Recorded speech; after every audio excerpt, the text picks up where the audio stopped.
Hey guys, I got a really cool build idea to show. Not really build idea, more like a game mechanic to talk about. And I'm almost certain that something is gonna be nerfed next league, if not any sooner. So this is gonna be automating utility flasks and also auto healing you when you use those flasks. And I'm gonna have to look at my notes to not forget something.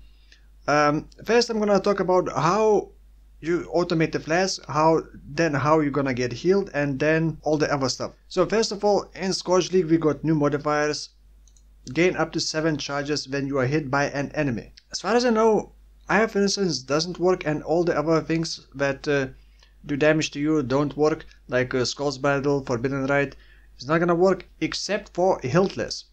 So Hiltless says enemies you attack reflect 100 physical damage to you. This does originate as an enemy hit, so it does count towards the flask. One drawback with Hiltless, other than being a pretty low damage weapon, is reflect damage cannot inflict ailments, and it does not proc any on hit effects. So Hiltless is actually not going to proc Vengeance, it's not going to proc Enduring Composure to generate Enduring charges, it's not going to proc the passive point that generates Enduring charges when you are hit, and everything else that you can think of on hit is not gonna work except for flasks. And I'm not sure if it's a bug or not, and you can find that information on Wiki about reflect damage. It mentions that it does not proc on hit effects, but it does work with flasks. That's first thing.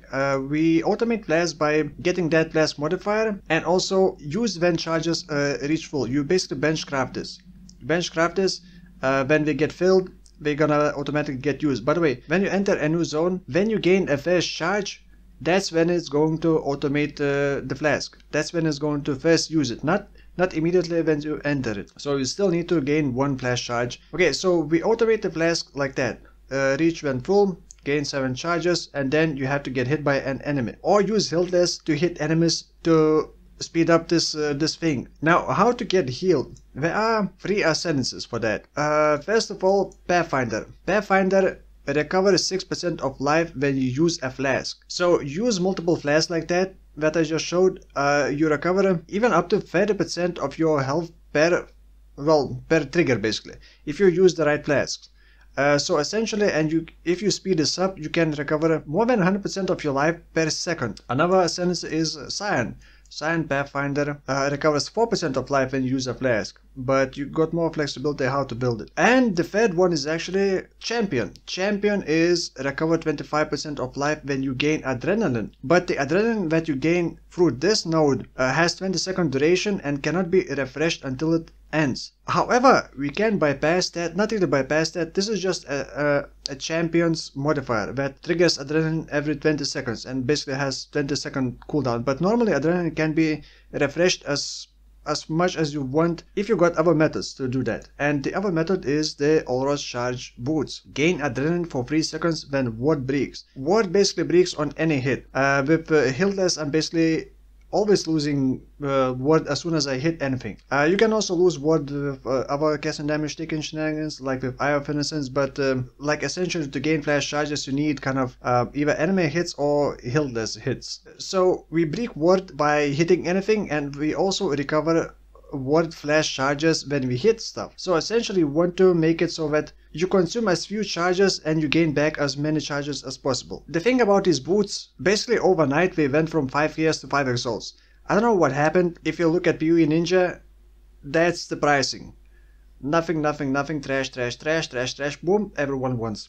I'm not sure what happened, but it is what it is. If you want to try this method but you can't afford these boots, you can still do this method with Pathfinder or Scion Pathfinder. But you're gonna have to use 4 or even 5 flasks to automate this process. Either way, you're still gonna want to automate all the flasks anyway. Also, technically, Pathfinder can have more or the most healing from this method, because you can use 5 flasks to recover up to 30% of your HP, and you can use flasks that use fewer charges, because Iron Flask uses 40 charges and it takes longer to fill it back up. If you use something like Diamond Flask, which only consumes 20 charges, it's much faster to recover it back to full. Now, another thing to speed up this process, you want reduce flash charges used up to 20% on the belt. You cannot get this as synthesized implicit on the belt anymore. So on the belt you can only get 20% reduced flash charges used. You can still get increased flash charges gained as synthesized implicit, and then roll reduced flash charges used, because you also want increased charges gain. Increased flash charges gain increases that 7 charges on hit. Basically you can go from 7 to 12 to even 14 or even more per hit. You want to consume, let's say, 14 charges and then gain 14 charges back on hit for the maximum effect. It's not gonna happen with all the flasks, and you don't necessarily need that. You just hit faster because it does not have any cooldown. One thing that I am still not sure, and increased effect of flasks, does that affect the charges gain? Because it increases the flask effect. Like increased effect of flask would increase the effect of this elemental resistances. So would it also increase the 7 charges gain to more charges gain? If anyone knows that, let me know in the comments below, because this could actually be a lot more stronger. Now if you compare flask Pathfinder, Pathfinder does have, like, if you're doing this method, you're gonna be very tanky. You basically need to get armor to mitigate the damage. Then you need elemental resistances, like maximum resistances. Then you can be pretty much immune to elemental ailments with Flask Finder. Removes elemental ailment when you use a flask, and you use like 4 or 5 flasks multiple times per second, so you basically remove it all the time. You're not gonna be immune. Like if you're not doing anything and enemies just freeze you and then stop hitting you, you're not really gonna remove until the flask is gonna be used. But you are pretty much essentially immune to elemental ailments if you are fighting. You also get a reduced elemental damage taken and passive flask regeneration. The 20% chance for flasks to not consume charge may actually be bad. I'm actually not entirely sure. I think it still works. Like the flask will not be full, like it's not gonna reach full again.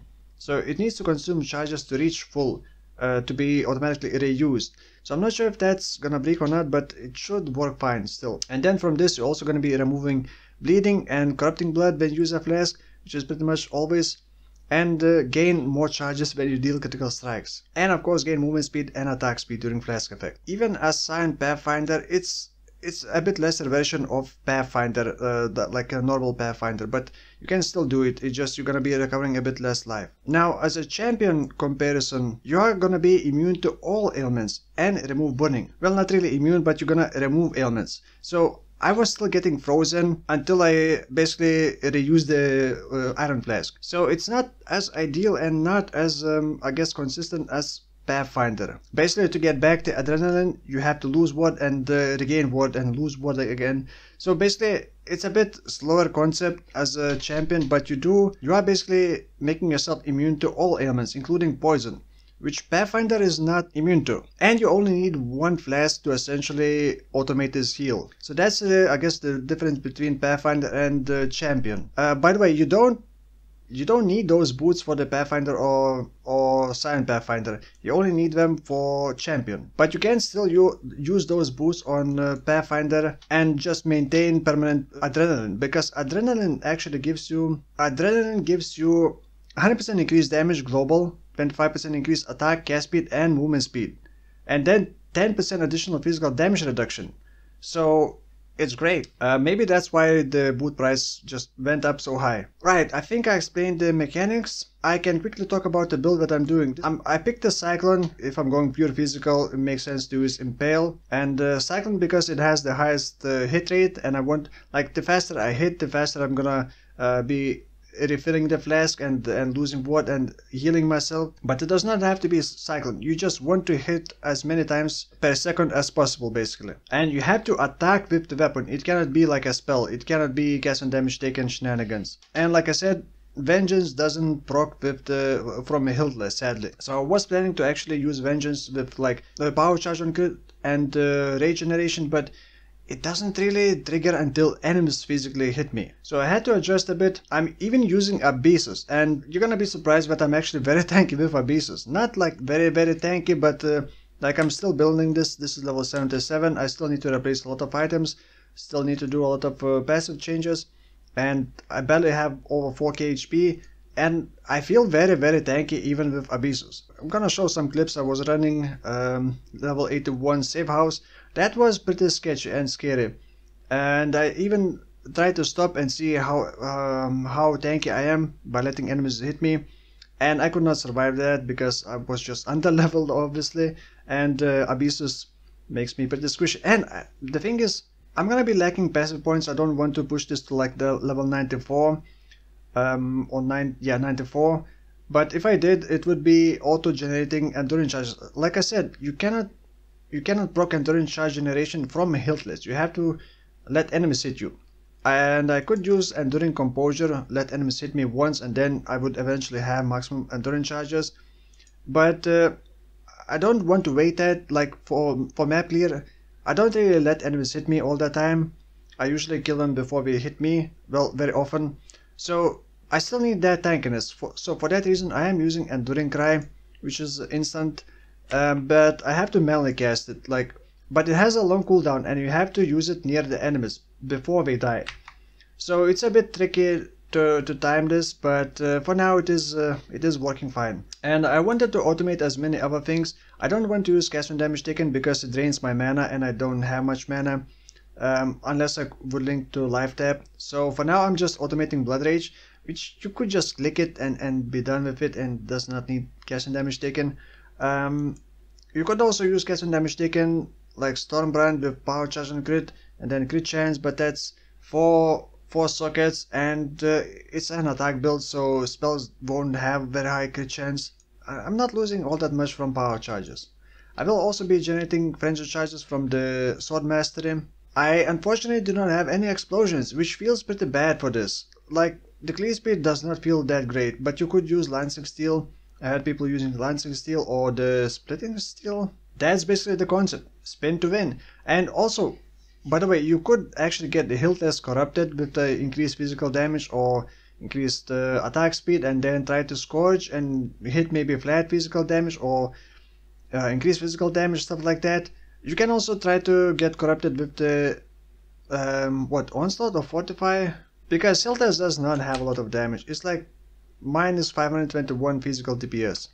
Now, the way I'm mitigating actually the Abyssus, I do have a couple of things. Adrenaline gives. I'm not gonna list all the actual values because I cannot remember yet. I will do that in the final video. Adrenaline gives me physical damage reduction. Then Fortify, which I do not currently have yet. Fortify is gonna give me less. Then Body Armor has a bit of physical damage reduction. Then Endurance charges, and then Infused Channeling. Infused Channeling also gives me physical damage reduction, less from hits. I even plan on replacing my life flask with another utility flask. I need to make sure that I'm always hitting enemies and enemies are always hitting me and not using any degen on me.